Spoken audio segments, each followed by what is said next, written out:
Go for the Flash of Brilliance, just trying to bait out what exactly my opponent has. Doesn't really do anything impactful, so now I can just get rid of the Cithria because there's no real reason not to. So we will Falling Comet the Cithria, pretty much the best target for that card within this deck other than maybe Quinn. And that is going to cause a forfeit from the Scouts player. So a really solid first game with the Sunforgers deck.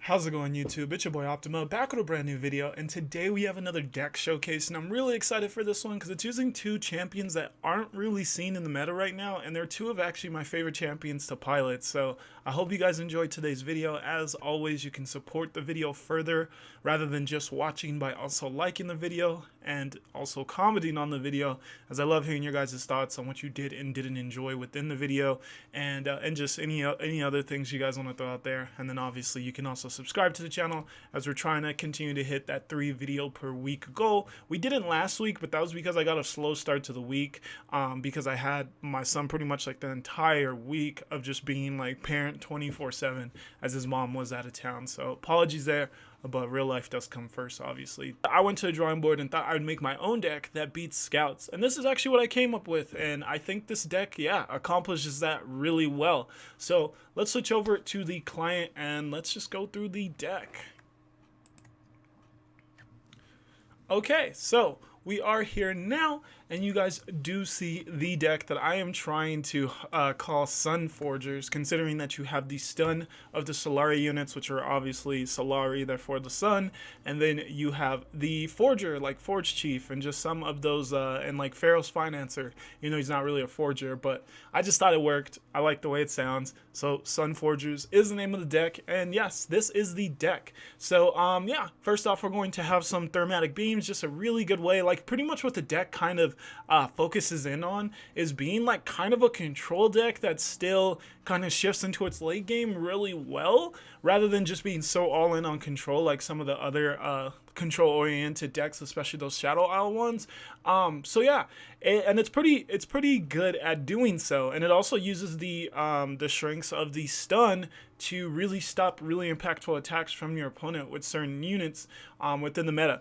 So, and I think stuns are not in the worst spot. I just think, especially I think majority of decks need to realize that Leona is a support champion. She's not generally going to be winning you games. So if you use her in that way, you can maybe accomplish a little bit more. So first off, let's talk about let's try to just touch on every card if we can, since this is a completely fresh idea. So Thermatic Beam to remove units.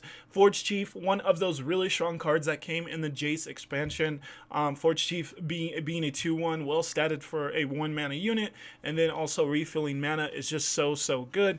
And like it works out right now in the meta, so I am very high on this card, and I think you need 3 of it. Solari Soldier is a great way of, for cheap, getting that Daybreak effect activated for Leona, and it's a pretty strong unit early in the game as well, and being able to at least present Fearsome in some way at only 1 mana could be the difference from blocking an attack that's hitting you for a decent amount and not. So I like this card as well, and think it needs to be included in any Leona deck where she's being really utilized. From there, we got Pharaoh's Financer, and I think this card is so strong.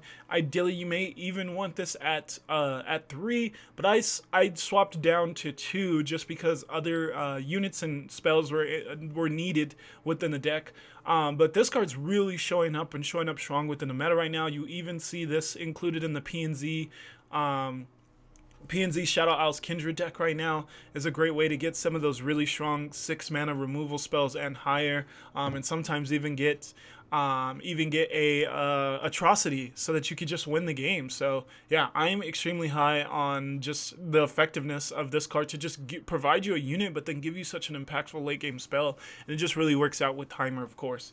From there, we got a 1 of Guiding Touch, the extra draw from Guiding Touch, and just it being burst speed with Heimerdinger, and overall just providing you a little bit of Nexus healing is just really good against the aggro strategies within the meta, and just overall has good synergy with the rest of the deck. From there we got Mystic Shot, just a really strong PNZ card. I really struggled to build any PNZ deck and not include Mystic Shot just because of how strong the card is.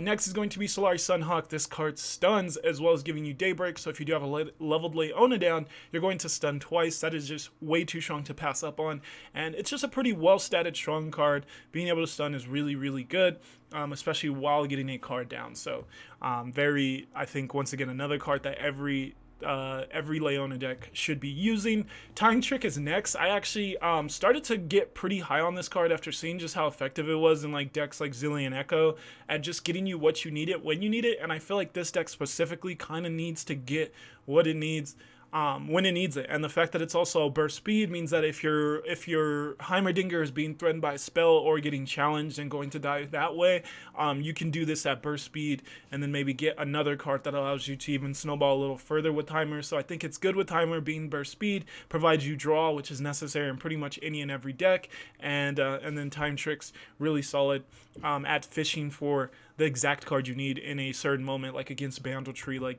possibly getting you into a better position against a deck like that. So I really like it. Dragon's Clutch.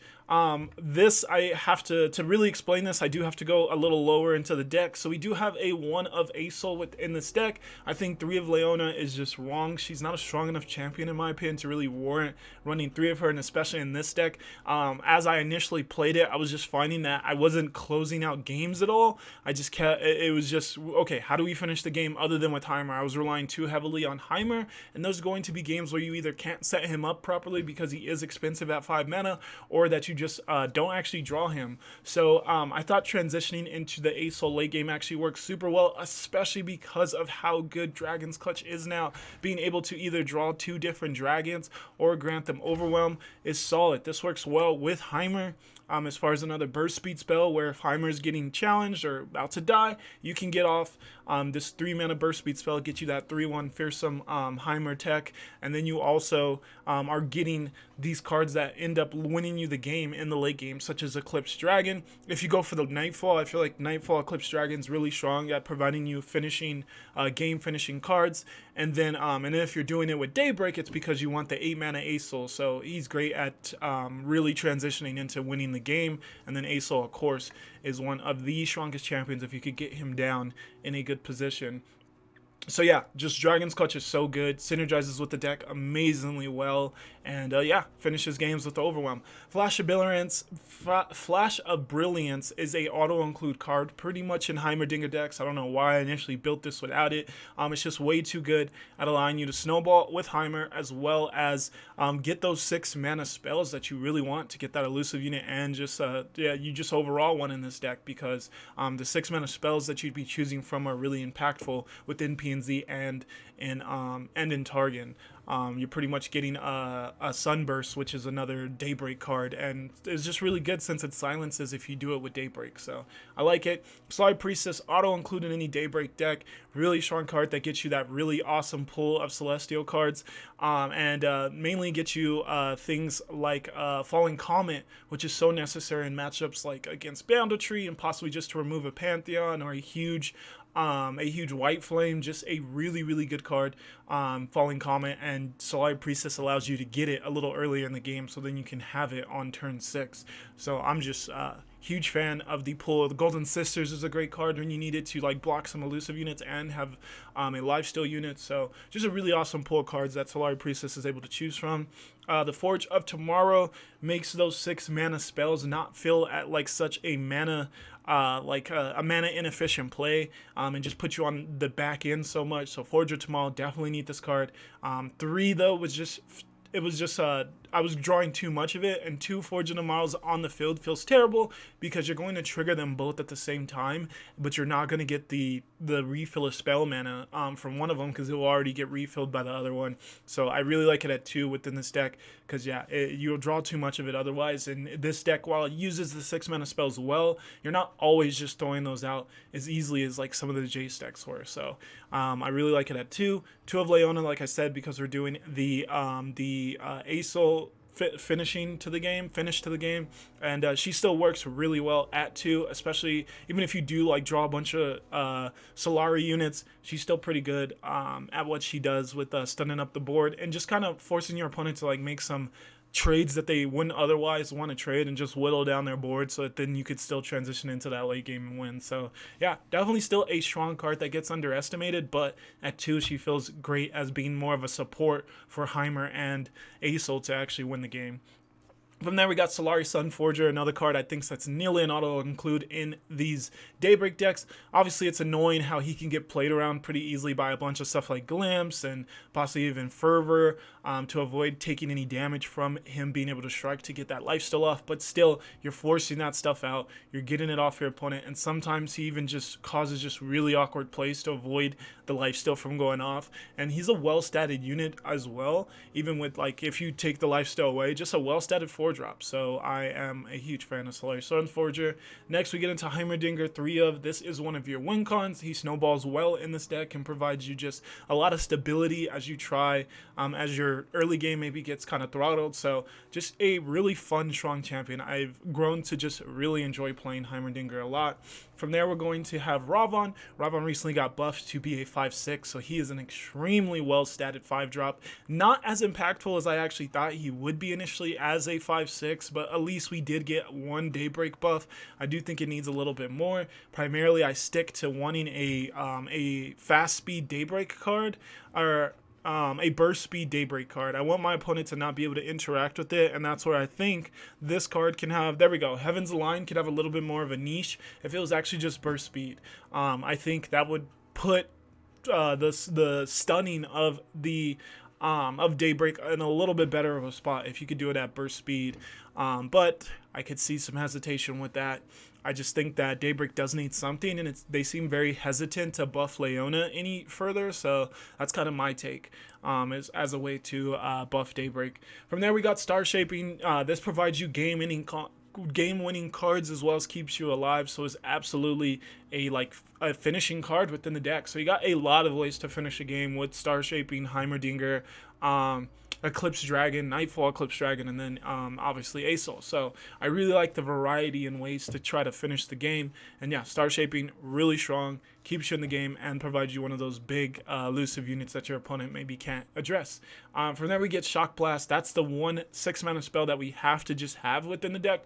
I did have a lot, I even had Sunburst and some other 6-mana spells in the initial version of the deck, just like full on within the deck and not as cards we want to create. But I quickly realized that you're going to get these cards enough throughout the game that you don't need to just throw them in there. You're going to get some Sunburst, and you will eventually get Hextech Hextech Transmodulator, and then even Assembly Line. You're going to get those throughout the game, so you don't need to force yourself to try to throw them in. Shock Blast, though, feels like an auto-include because you do need at least some of these 6-mana spells, even though you got tons of ways of getting them, because you're going to get, like I said, you're going to get Falling Comet off of Solari Priestess. You're going to get 6-mana 6+ cost spells off of Flash of Brilliance. You're going to get them from Pharaoh's Financier. And then there is one more. Oh, yeah. And then Ravon can also give you Sunburst because he gives you a Daybreak card. So Ravon can give you that as well. So you got a lot of ways of kind of getting those cards. So I don't think you need to add any additional ones and just lessen the quality of the other cards that you could have within it. And then obviously the last 2 cards are Eclipse Dragon, which I've already alluded to. Allows you to transition into that turn 8 Aesol, or gives you some really solid game finishing cards as a Nightfall unit, and then Aesol is Aesol. And only a one of, there is a slim chance that you can maybe take out a Heimer and try to add in another Aesol, but I think because you run Dragon's Clutch, you almost always draw him once you use Dragon's Clutch to draw 2 different dragons, so it doesn't feel as necessary to throw another one of Aesol in just to get him within the game. And generally speaking, if your opponent can remove Aesol, you're probably not in the greatest spot either way. So yeah, I think he works out in this deck as just a one of fully. But yeah, that's going to be the deck. Pros and cons. The pros are going to be that I think it stomps out Scouts. I have yet to lose to Scouts. I played it a lot. I feel like it completely throttles that deck because it's just able to remove their stuff, stun their biggest attacks, especially like Cythria attacks with things like Sunhawk, and it just deals with everything well. And then you're able to kind of get your health back through cards like Solari Sunforger, through Star Shaping, and as well as Guiding Touch. And yeah, being able to regenerate that health and then regain health. Scouts is not really a deck that can stop a Solari Sunforger attack from going off. So yeah, it throttles Scouts. It feels solid into most of aggro decks to even further that point. I also played Pirates a decent bit, felt really solid into Pirates, didn't lose to that deck. Feels so yeah, feels good into most aggro decks, in particular Scouts. Furthermore, it also feels really good against Pantheon because you get cards like Falling Comet and they're not like mana negative plays due to the fact that you have Forge of Tomorrow and other stuff like Heimer that allow you to still get units when you're playing these expensive spells. And they don't have any way to deny that other than putting Spell Shield on their unit through Bastion. But that they're not always going to have access to that, and it's just not a deck that draws that well either. So being able to get rid of the units within Pantheon decks really dwindles their resources rather quickly, and this deck's really good at dwindling the resources of decks that go all in on a unit like Pantheon deck. I would say the cons though are that it's probably not a ladder deck though, because it's pretty bad into Ari Kinnan, which is all over the ladder, and then I've been finding difficulty winning some of these Shadow Isles control matchups. As it feels like they're just better at what you're trying to do and you're not really able to stabilize at any point.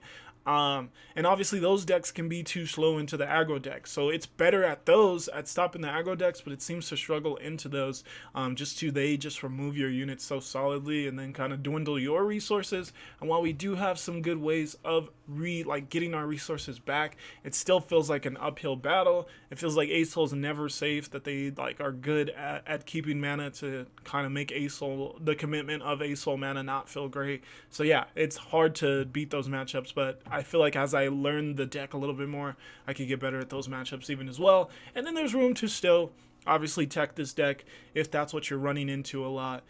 You can maybe tech in some things. I'm not exactly sure what would make control better at this exact moment, but there are some options. Oh yeah, one thing I would say is possibly throwing in Hush would make Ari Kinnan feel better. So that's probably something to consider. And I should have a stream around 12 p.m. Eastern Standard Time tomorrow. If you want to come through and check that out, would really appreciate it, as I'm trying to get my Twitch streams up, as I've been focusing more on YouTube right now, but I do want to start investing more time into Twitch. So thank you guys. I'm going to give you 3 games to watch against some pretty decent decks. I hope you enjoy. And once again, if you enjoy the video, feel free to support it with some likes, subscribing, and also leave a comment. Love hearing from you guys. But let's get into the games. Okay, y'all. So here, our first matchup looks like it's going to be against none other than the exact deck that we were trying to target, Scouts. So that's pretty funny.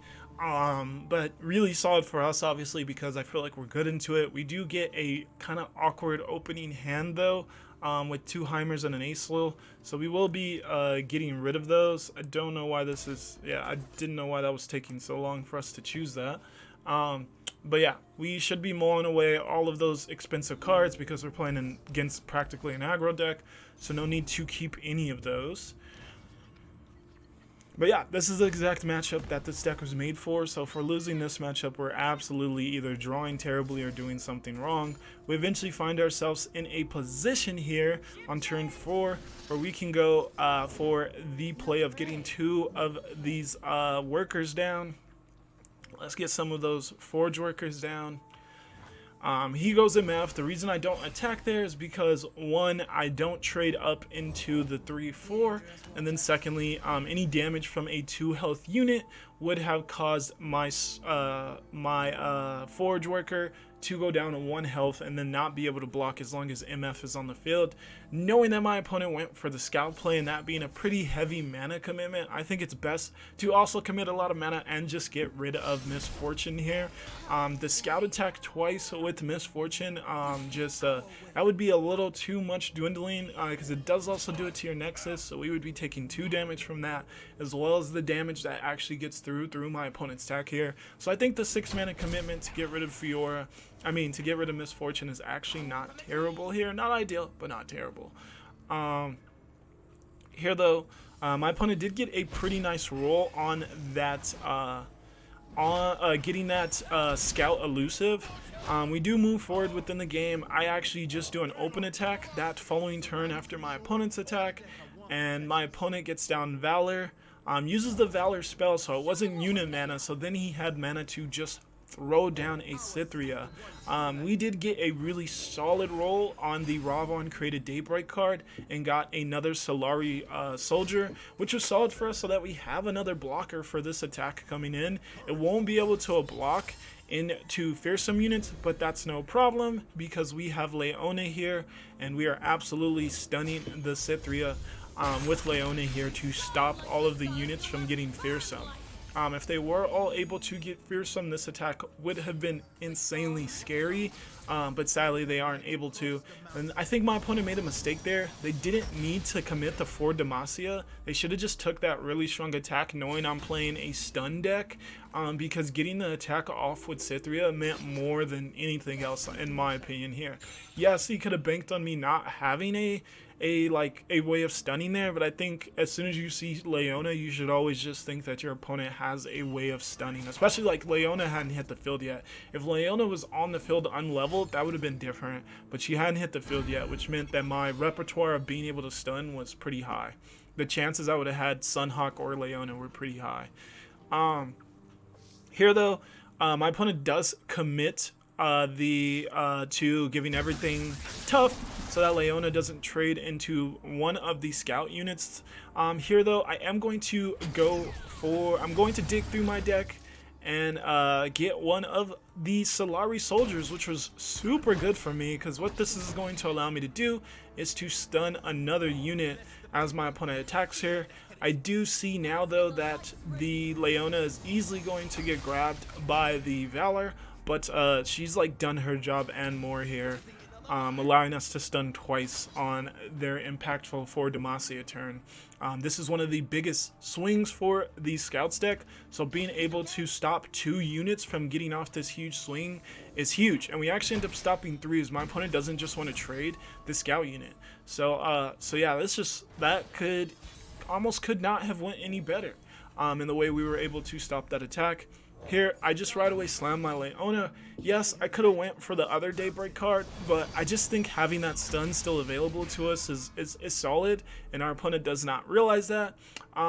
However, I kind of wanted to bait them to try to go for rally, so maybe slow rolling the Leona, but it didn't really have an opportunity to be able to do that. Because then it wouldn't have been Daybreak. It still would have been Daybreak.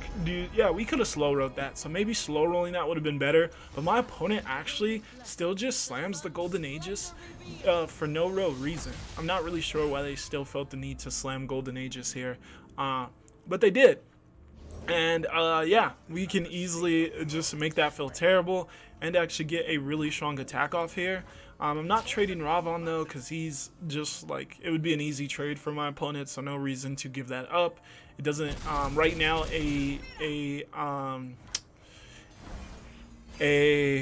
right now he pretty much doesn't have any reliable way of removing him, so yeah, no reason to allow him to just get traded. My opponent does now go for the open attack, knowing like, okay, Leona's leveled, Ravon's down, if I don't take the open attack nothing works. But it's really easy for me to just chump block this out, and I'm actually not going to even trade Ravon into any of the units because I'm really just not incentivized to do so. Going down to 9 health really isn't that bad against scouts, because the only way they do damage is through attacking, and I'm in a good position to still defend another attack, and I have good removal. So there, I can just go for the Flash of Brilliance, just trying to bait out what exactly my opponent has. Doesn't really do anything impactful, so now I can just get rid of the Cythria because there's no real reason not to. So we will Falling Comet the Cythria, pretty much the best target for that card within this deck, other than maybe Quinn. And that is going to cause a forfeit from the Scouts player. So a really solid first game with the Sunforgers deck. So let's move on to game 2. Game 2 here, we're going to have none other than Pirate Aggro. So this is another matchup that I just alluded to being a good matchup, so hopefully we can also win this one. Here I'm going to actually get rid of my entire hand. I actually think Solari Priestess isn't the exact type of card we want here. I think obviously Forge Worker and then even Solari Sunforger are much better cards, because if my opponent doesn't have Fervor, then Sunforger is going to be really good at getting us back a ton of Nexus health, because Fervor is the only way they will be able to get around that. And we eventually draw into another Solari Sunforger here on turn 3. We go for a time trick, just seeing exactly what else we had access to. My opponent did get down the Mirai, but they kind of low rolled on the other 1-drop it created.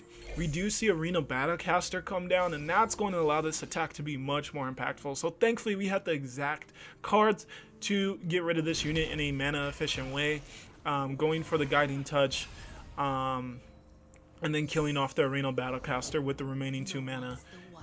This turn though, I did consider Sunhawk, but I think overall my opponent just is going to want to stop the is not going to want to attack into our lifesteal unit, and he literally, a whole full board attack doesn't come out just because of not wanting to give the lifesteal, and that's actually probably not correct from our opponent. I can't envision that being correct because of the fact that his deck's on a timer as to how soon it has to win this game. So just completely not going for attacks, even if they don't feel great, you can't really do that. So yeah, I think that was a misplay from our opponent. We do get the Fervor, and it is going to kill the lifesteal second Solari Sunforger, thanks to my opponent having a keg down. However, if that kind of play is being committed in that way, instead of like Make It Rain or the Fervor, 4-mana Fervor to the Nexus, I think we're in a good place if that's how our opponents getting forced to play. So I think that still worked out pretty alright for us. We do go down to 13, and we will have to commit a Mystic Shot on the Spider. Our opponent is pretty wide, but it is going to be our turn now. So we get to make a little noise, and I'm just going to drop the Eclipse Dragon. Nothing else really makes a ton of sense. Yes, I could have possibly went for a Shock Blast, but I didn't really like the targets for that. Nothing's even close to having like 3 health. I just don't think there's really solid Shock Blast targets right now. And yeah, our opponent is dwindled on resources, so they don't even really have the ability to add too many units down that we care about. Here we can just play it safe, and instead of going for Asol, go for the Solari Sunhawk, just to keep ourselves in a better position in case our opponent had something we didn't expect within their hand. Here we can just block as much as we can, leave the 1 attack units alone.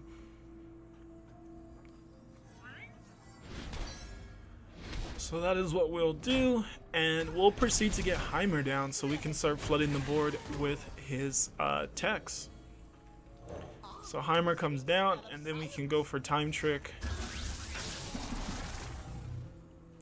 Here, I was just thinking Forger tomorrow just because we did have the Shock Blast in hand, but clearly getting another Burst Speed spell sounds actually a lot better. Especially one that just retools our hand even better. So here, I feel pretty safe to go for Asol now, especially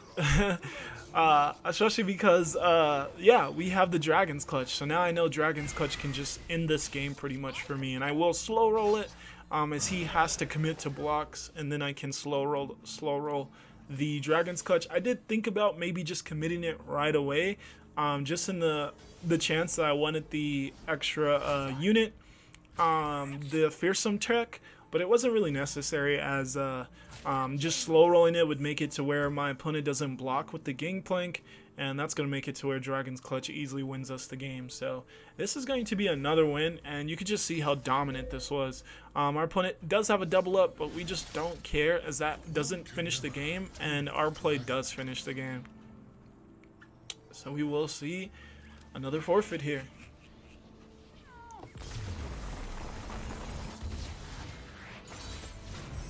Victory today, freedom tomorrow. All right, and we're gonna get into our last game, and noticing we're a little shorter on time now. Maybe I can crunch down a little bit of the intro that I had. But our last game is going to be against nothing other than Banditry, and I actually disliked both hands I kind of got here. I got double Heimer, which doesn't feel great. Banditry can easily remove Heimer, so not exactly what I was looking for. I wanted a little bit more of an early game, and that initial hand had too many like 4 mana and higher units as well. So just two pretty bad hands against a deck that actually can play a decent bit aggro. As you're going to see here on turn 3, we're already down to 14 health, so we're definitely not in a greatest position, and my opponent's proceeding to get Bandle City Mare down, which they can snowball with pretty well. So I really don't like the spot that we're in, at least though it is our attack turn and not theirs. So here we can go for our Shock Blast, as generally speaking, getting rid of the Bandle City Mare immediately is in your best interest, just to not allow that card to snowball too hard. And yeah, we're already low on Nexus health, so snowballing with cards is really not in our interest. My opponent will get down 2 other cards and then go for that attack. We get down our 1-drop and block it as best as I think we can. I will try to go for Heimer now. Our opponent, there was a chance where our opponent just banked all that mana. They didn't really need to do anything else, so I felt like I did need to commit to the Heimer, and knowing I have another in back makes this play not feel terrible. But as stated, our opponent does easily remove a Heimer, as the 4 health the Heimer really isn't that much for a deck like Banditry to remove. Here I do commit to the Ravon, as our opponent does put down the Banditry, and I think this is where I actually misplay this matchup. I think the way you're supposed to play this matchup is you immediately remove Banditry, and instead though I got too focused on trying to snowball with Heimerdinger, as you'll see in these coming turns, that I don't focus on removing Banditry immediately. And considering that it gives you units, and generally units that you don't currently have the region for, I think I needed to just commit to removing it. But yeah, I was just a little nervous, especially like if you look at my hand, I don't have good units to flood the board with aside from through Heimer.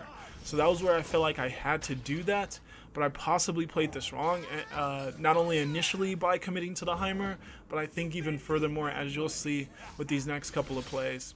But anyways, we commit our burst speed spells, Flash of Brilliance and Dragon's Clutch, to try to flood the board with some units. But here's where I think I misplay, and that's by not just going for the Falling Comet immediately here, because that would have gave me the elusive unit, and if our opponent didn't have a way of pinging that elusive unit, that would have absolutely been the correct play.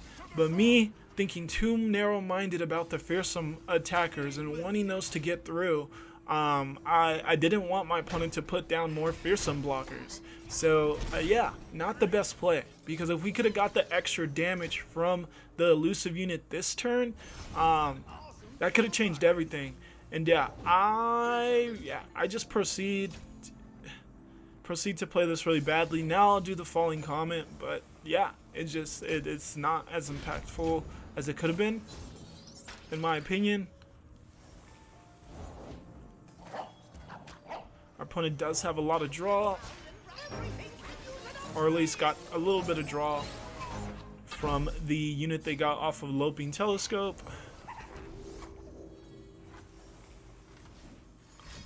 We will see that they had the ping, but there's no telling if that group shot came off of their recent top deck. So yeah, we really don't know.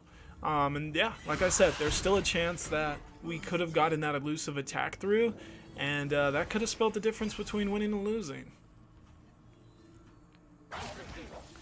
Here my opponent will go for the full board attack, so here's where having these units down does feel a little bit nicer. And we will live on 1. I do know we're safe here, aside from Pokestick. So there is a good chance that we just lose to Pokestick, but generally speaking, aside from Pokestick, Banditry has no way to damage your Nexus aside from through attacking. So yeah, it's Pokestick, or Pokestick is the only option for taking us out here. Here, our turn is really not clear, as I just don't know what exactly we need to do now. And I need another Falling Comet. That's pretty much the position we're in, is we need another Falling Comet, because I know that he likely is going to have another Banditry soon, and it is already at 9. So I really, really, really want Falling Comet now. And we do see the next Bandle Tree. It is at 9. Not good for us. Here though, pretty much the only thing I can do is use Sunburst, as nothing else really makes any sense. And yeah, that's at least going to allow us to push a lot of damage on the following turn through the elusive blocker that we're going to get. So I do Sunburst Eloping. Definitely not the most mana efficient play, but at least having the landmark down gives us back some of that very nice spell mana, and we will want that so that we can go Acel into Dragon's Clutch the following turn to try to finish this game. So that's pretty much my game plan, is this following turn go Acel, go Dragon's Clutch, put down the 3 mana fearsome turret or tech that we're going to get from Heimerdinger. And yeah, hope we can win through that. But our opponent ended up getting one of the worst Demacia cards he could have got for us. Not only does it have a pretty solid 3 health itself, it also gives a lot of stats to another card, which is just really, really bad for us. Because yeah, now he easily not only blocks the elusive, the fearsome turret, or tech, he also gets to yeah, he also just gets to put those stats to make the overwhelm that we're about to put on the Acel not feel too good. So yeah, that was really, really bad for us, the card that he hit off of the Bandle Tree. We absolutely did not want to see that. Here though, I will go for the Tri-Beam still, or the Beam, sorry, not Tri-Beam. But yeah, we will still go for it because it's going to give you the 0 mana unit, which is a challenger. That tech happens to be a challenger, so that will at least allow us to take one of these healthy units out of the way.